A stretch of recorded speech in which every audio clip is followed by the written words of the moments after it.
Shalom, peace unto you. Um, so I figured I would record real quick. I know there's Chiefs game going on in in the area and all that other stuff. So I don't want to take too much from that. Um, but there is something pressing on my mind. Um, One, forgiveness is a beautiful thing.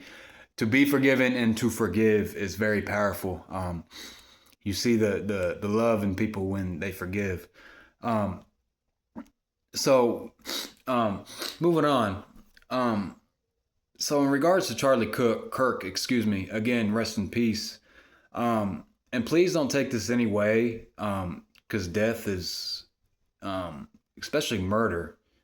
You know, they got manslaughter, they got self-defense, things of that nature, but especially just cold-blooded murder. It's very serious.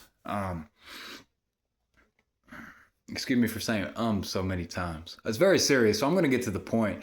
So I don't know if I'm sure everybody knows, you did a little history class, things of that nature. An individual named Thurgood Marshall. Thurgood Marshall was what he's known for was he's the first African American Supreme Court justice.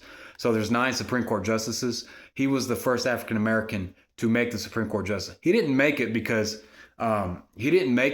he was just perfect and beautiful and this, that, and the other. He made it for one reason. I'm going to get into that reason real quick. So Thurgood is known for the NAACP, for the Afro Americans and the black community. He coined the name HNIC. I don't want to say the name. I don't want to say the acronym. But he was very strong in the legal world, if you will. Very strong, very passionate. Because when I say strong in the legal world, no one goes to law school and gets a graduate degree or whatever. And most of these attorneys go for, what is it? I think 6 to 8 years. I think four to 8. Maybe I'm wrong. I don't know. Why the length of time for law school? You don't have to go that long for anything else to get a regular 4-year degree, but law school is a little tougher. It's because they instill more. I guess what's the word I'm looking for? They instill more halakha, and that's Hebrew for it's a Jewish legal practice, what halakha is, but they instill legal practices more into you, and that word legal practice is very loosely used because you can't really say there's a legal practice when the law is written. You understand what I'm saying? And I'm talking about criminal procedure. I'm talking about criminal law. I'm talking about the laws the attorneys need to abide by, the prosecutors and the defense attorneys and the judge and the governor and everybody up under them, above them, all that. You see what I'm saying? So I don't know the length of time why. The only thing I can correlate it to is maybe a little coercing, maybe to not agree with what the Messiah did. You look at what the Messiah did, Yahusha, the Messiah, what he did. And again, his name means I am your deliverer. What he did, what his actions did, if you really were to look at it and fathom it, and so everybody that has rights nowadays was because of Messiah. The right to make music, the right to go out in public and speak, the right to do these, it's just mundane things, the right to walk on a public sidewalk at a certain time. You see what I'm saying?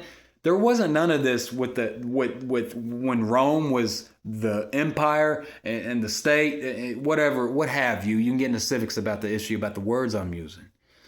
Okay, so back to Thurgood. Thurgood's career wasn't like pristine and spot on. What Thurgood would do, he would go and he would fight for what he did, and it's the smartest thing. How do you end racism? I'm going to say that right now. How do you end racism? Say we're living in a world back in Thurgood's time, right? How do you end racism?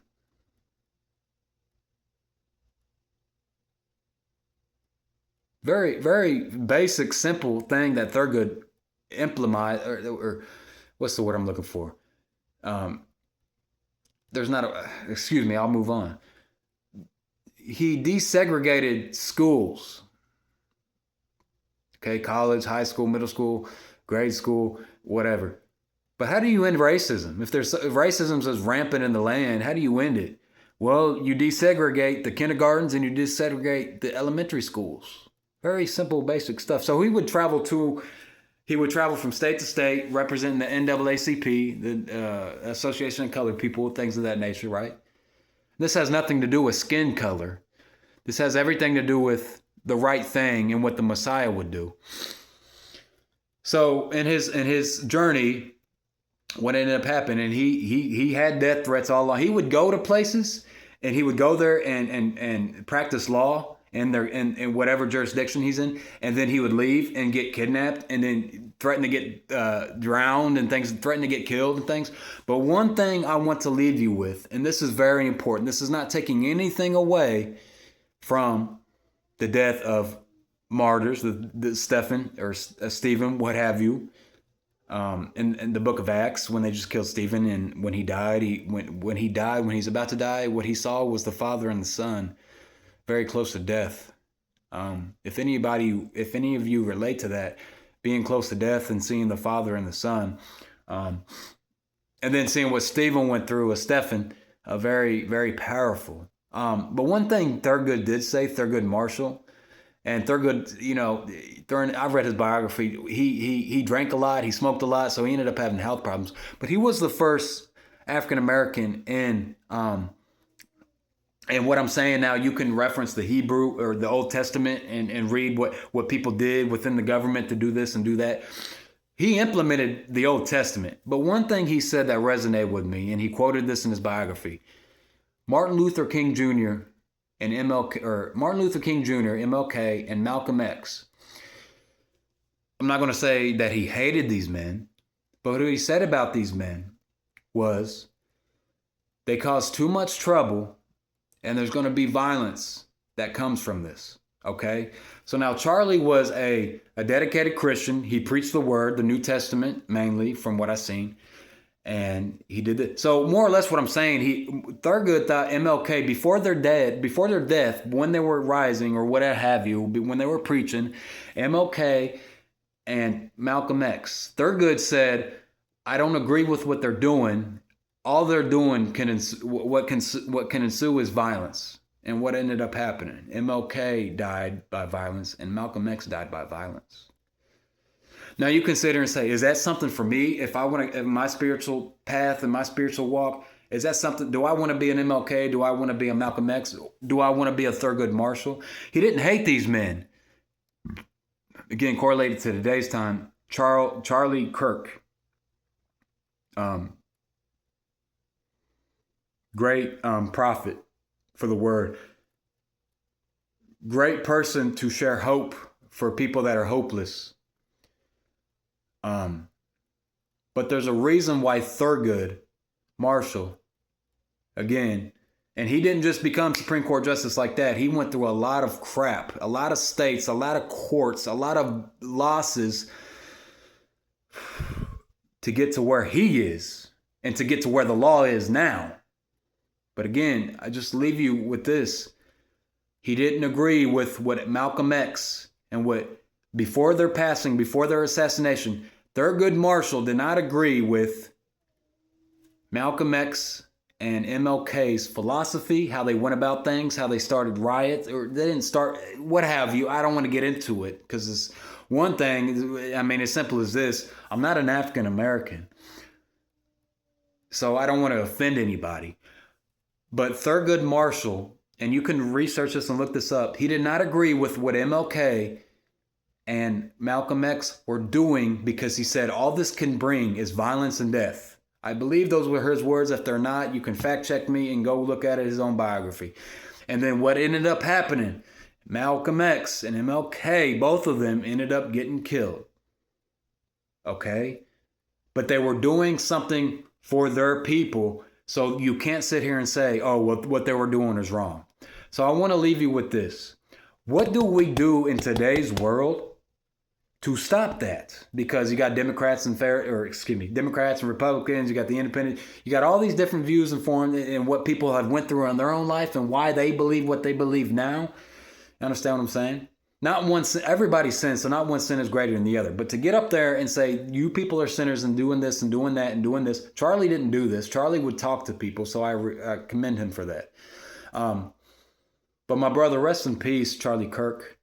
You did something that 99.99% of people are scared to do, are afraid to do, and you did it boldly.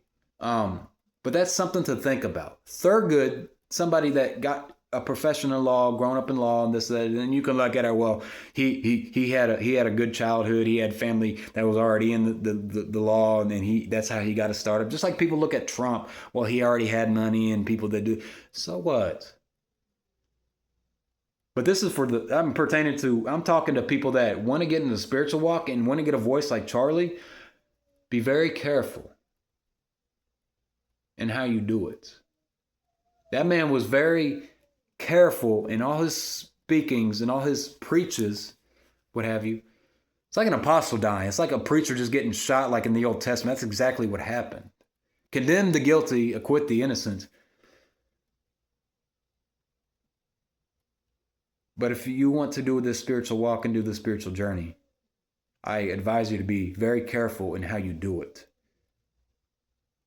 What is your intentions? Why are you doing it? The reason why Charlie did it is because he wanted his word to spread on, just like the Messiah's, in which it has. It's been nothing but 100% just all in the shorts, all in Facebook, all in YouTube, whatever. It's probably, I don't know. I don't got Instagram and Snapchat and all that other stuff. But again, I don't know what to tell you or how to tell you or how to go about it.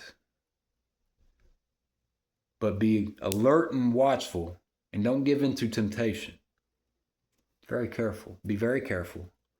In Yahushua's name, amen.